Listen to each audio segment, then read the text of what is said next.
রমজান হলো সংযমের মাস, ভালো অভ্যাস তৈরির মাস, নিজেকে আরো ডিসিপ্লিন করার মাস। দেখো, আমরা বহু বছর ধরে দেখে আসছি আমাদের স্টুডেন্টরা কমন 3টা ভুল করে, এবং এই 3টা ভুল কি আছে তোমাদেরকে বলবো, এবং এগুলো থেকে উত্তরণের উপায় কি সেটাও বলবো। প্রথম ভুল এবং সব থেকে বেশি যেটা হয়, ভালো অভ্যাস না করা।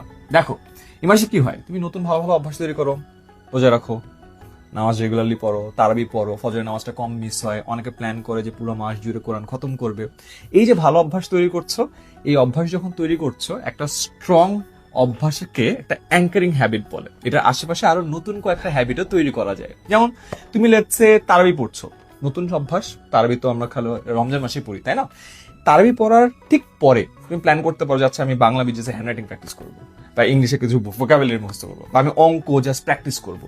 এই যে তারাবি, এটা একটা অ্যাঙ্কারিং হ্যাবিট। এটাকে অ্যাঙ্কার করে আরো কয়েকটা হ্যাবিট তৈরি করতে পারো। তাহলে তারাবি তুমি যদি মিস না করো, তোমার আশেপাশে হ্যাবিট গুলো মিস হবে না। এটাও কন্টিনিউ করবা, 30 দিন বাকি যে হ্যাবিট গুলো আছে সেটাও কন্টিনিউ করতে পারো। একটা অ্যাঙ্কারিং হ্যাবিট ধরে নতুন কিছু ভালো অভ্যাস তৈরি করো। যেহেতু নতুন ভালো অভ্যাস তৈরিরই মাস, এই মাসে আরো কিছু নতুন ভালো অভ্যাস তৈরি হোক।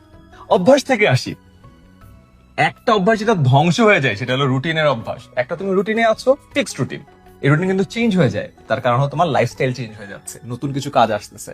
নতুন কিছু কাজকে সময় দিতে হলে অন্য জায়গা থেকে তো সময় নিতে হবে, তাই না? আমরা এই সময় দেখি সবার পড়ালেখা রুটিন ধ্বংস হয়ে যায়।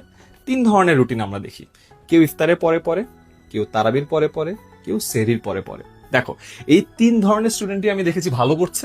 এই 3 ধরনের স্টুডেন্ট আমি দেখছি যে ফাঁকিবাজও আছে।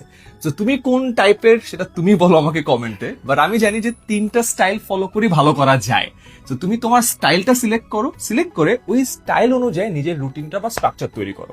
আমাদের কিন্তু ফ্রি ক্লাস চলছে, আমি কমেন্টে এটা একটা লিঙ্ক দিয়ে দিচ্ছি, তুমি চাইলে আমাদের যে স্ট্রাকচারটা আছে সেটাও ফলো করতে পারো।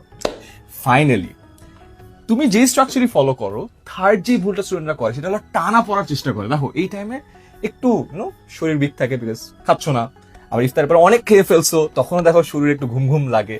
তো তখন হয় কি, টানা একটা জিনিস অনেক পড়ার চেষ্টা করো, তুমি মাথায় তুমি চিন্তা করো হ্যাঁ 3 ঘন্টা ধরে পড়ছি, বাট ওই ফোকাসটা থাকে না। তাই চেষ্টা করবা ব্রেক দিয়ে দিয়ে একটা কাজ করা। যেমন পোমোডোরো টেকনিক শিখেছিলাম না, 25 মিনিট পড়বা, 5 মিনিট ব্রেক নেবা। এখন যেহেতু রমজান মাসে অনেক নতুন নতুন কাজ অ্যাড হয়ে গেছে, তুমি চাইলে পড়ার মাঝখানে অন্য একটা কাজ অ্যাড করলা, তারপর আবার পড়লা। তো ওই যে নতুন একটা কাজ অ্যাড করলে, এটা একটা ভ্যারাইটি হিসেবে কাজ করবে, এবং তোমাকে পড়ার যে বোর্ডমটা আছে সেটা থেকে উত্তরানোর জন্য একটা ইজিলি সাপোর্টিং সিস্টেম হিসেবে কাজ করবে। এই 3টা ভুল বহু বছর ধরে দেখে আসছি, তোমাদেরকে বলার রিজন হলো তোমরা যেন এই ভুলগুলো অ্যাভয়েড করতে পারো, এবং এই পুরো রমজান মাসটাকে এফেক্টিভলি ইউজ করতে পারো, এবং পড়াশোনার অনেকের গ্যাপ যে পড়ে যায়, ওই গ্যাপটা যেন তোমাদের না পড়ে। ঠিক আছে?